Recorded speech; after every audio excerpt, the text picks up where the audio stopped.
ஜனவரி 21. புனித ஆக்னஸ். ரோமையில் வாழ்ந்த இறைபக்தி நிறைந்த வசதியான குடும்பத்தில் கிபி 291 பிறந்தார் ஆக்னஸ்.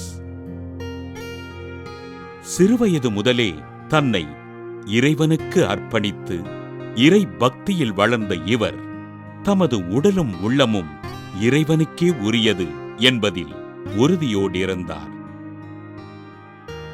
கிறிஸ்தவர்கள் ரோமை தெய்வங்களை வணங்க மறுத்ததினால் கொடூரமாக கொலை செய்யப்பட 13 வயதான ஆக்னஸ் கைது செய்யப்பட்டு துன்புறுத்தப்பட்டார். ரோமையர்களால் மினர்வா என்னும் இடத்திற்கு கொண்டு செல்லப்பட்ட ஆக்னஸ் ரோமையர்கள் வணங்கிய சிலையினை வணங்கவும் அதற்கு தூபமிடவும் கட்டாயப்படுத்தப்பட்டார். ரோமையர்களின் தெய்வத்தினை வணங்க மறுத்ததினால் கோபமுற்ற ரோமை அதிகாரிகள் இவரை குதிரையின் பின்னால் கட்டி ரோமை வீதிகளில் இழுத்துச் செல்ல ஆக்னஸ் ஆடை கிழிபட்டு அரை நிர்வாணமாக நின்றார்.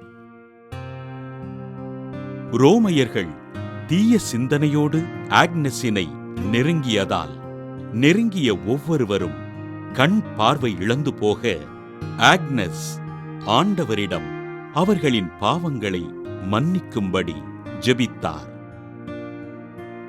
என் உடலும் ஆன்மாவும் இறைவனுக்கே உரியது என்று கூறி ஆண்டவரிடம் ஜெபித்துக் கொண்டிருந்த ஆக்னஸினை சுற்றி கட்டைகளை அடுக்கி தீ மூட்ட எவ்வளவு முயன்றும் தீ பற்றாததினால் கிபி 304 ஜனவரி 21 தலை வெட்டப்பட்டு படுகொலை செய்யப்பட்டார்.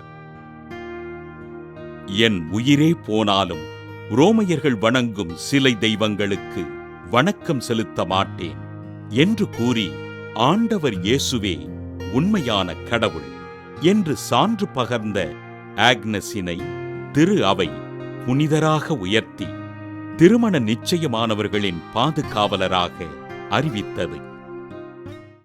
புனித ஆக்னஸ் திருவிழாவினை கொண்டாடுகின்ற நாம் திருமணமாகாமல் இருக்கின்ற சகோதர சகோதரிகளுக்கு விரைவில் திருமணம் நடைபெறவும் அவர்களை இறைவன் ஆசீர்வாதங்களால் நிரப்பும்படியாகவும் ஆண்டவரிடம் ஜெபிப்போம்.